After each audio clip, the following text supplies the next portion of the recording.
এই পুরো চলচ্চিত্র শিল্পই আমার মনে হয় যে পরিপূর্ণ না।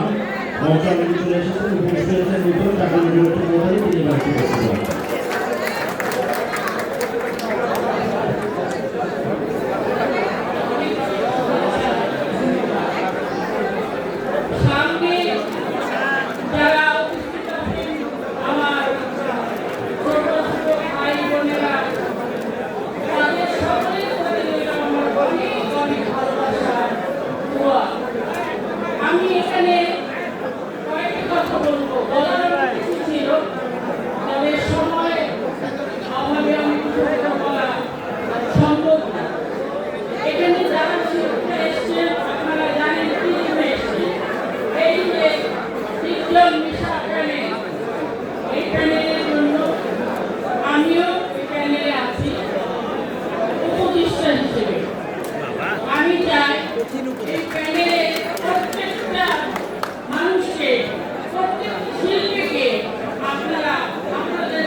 আমি আরো বলতে চাই যে আমরা যখন এই ফিল্ম ইন্ডাস্ট্রি এসেছি তখন কিন্তু আমরা এফডিসিকে চিনেছি।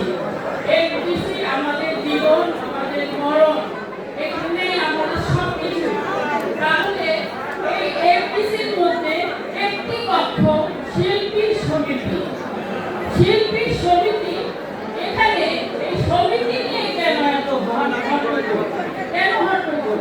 আগে তো হট্টগোল হয়নি, কেউই করেনি। আমরা ফ্লোরে ফ্লোরে কাজ করেছি, সব জায়গায় দিয়েছি। আমাদের যখন একটু রেস্ট দরকার হয়েছে আমরা শিল্পী সমিতি নিয়ে বসেছি, রেস্ট নিয়েছি। সব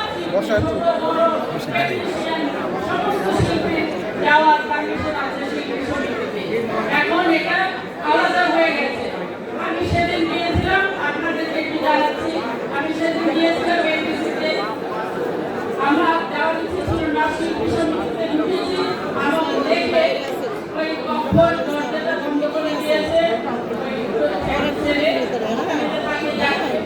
তারপর আমাকে আরেকটা ধরে লোকে বসছে। আমি নতুন 52 বছর ধরে ফিল্ম ইন্ডাস্ট্রিতে কাজ করছি। আমাকে যদি বলা হয় এই কক্ষে ঢুকতে হলে পারমিশন লাগবে, সে কে? কার পারমিশন লাগবে? সারা জীবন কাজ করেছি, কেউ তো বলেনি আহমদ শার্ট থেকে নিজ আহমদ, পলি, ডাক্তার সাহেব, জসিম সাহেব, আর অনেকেই ছিল। কখনো তো এই প্রশ্ন ওঠেনি। আমার খুব দুঃখ লেগেছে, আমি ওখান থেকে বের হয়ে চলে এসেছি। এই সমিতিতে আমার জিজ্ঞাসা, এই সমিতি নিয়ে আগে কারাগারি হয়নি, তবে এই সমিতিতে কি আছে? এটা নির্দিষ্ট একজন একজন আছে। এই সমিতির জন্য এত হাও কাও এত বলে এত কিছু। তবে আমার কথা যে সমিতি ঠিক আছে, সমিতিটা অবশ্যই থাকবে সমিতির জন্য। এখন যারা আসবেন, যারা আসছেন ইনশাআল্লাহ, আমি বুকে হাত দিয়ে বলতে পারি, আল্লাহ রাসূলের দোহাই দিয়ে বলতে পারি, তাদের মন ফুলের মতো পবিত্র। তারা এখানে আসছে শুধু অসমের শিল্পীদের জন্য তারা দাঁড়িয়েছে, যাদের কাজ নেই, কর্ম নেই, বেকার ঘরে বসে আছে, একদম অসহায় মতো, কেউ অসুস্থ হয়ে আছে, কেউ চিকিৎসা করার মতো সম্ভব নয়, পয়সা নেই, টাকা নেই। তারা এসে এই ঢাল ধরেছে, এসেছে ঢাল কেটে ধরছে।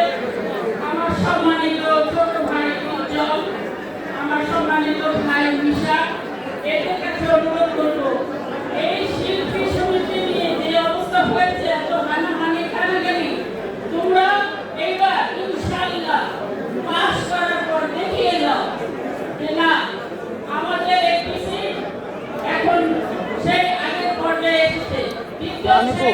ভালো আছেন না? হয়। আর আমাদের এইবার তারা যদি এসে যায়, তাহলে শিল্পী ভাই বোনদেরকে রিকোয়েস্ট করবো, তোমরা কেউ দুঃখ করবে না,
কনভেনশন সেন্টার।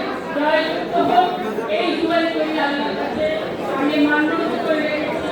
আমি জানি না আল্লাহ কতটুকু আমার কথা কবুল করবে। আপনারা ভালো থাকবেন, সুস্থ থাকবেন, নিজেদের প্রতি খেয়াল রাখবেন।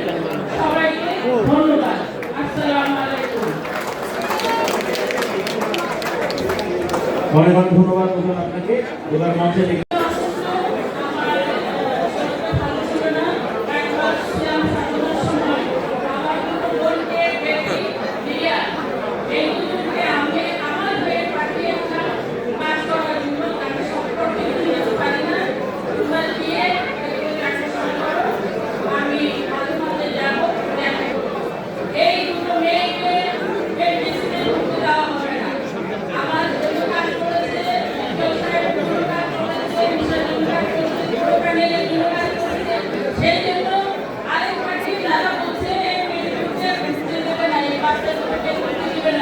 আমি বলবো এপিসি কার? এপিসি কার না?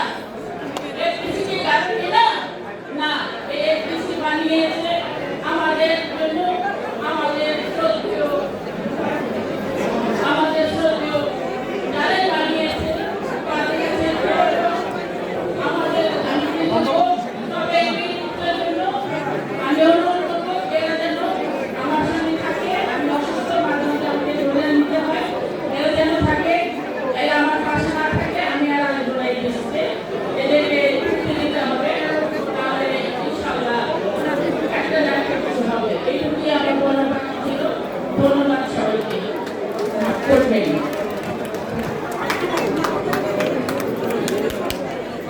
ধন্যবাদ। মঞ্চে ডেকে নিচ্ছে আমাদের সবার প্রিয় 100 আলেকজান্ডার বউ আপনাকে।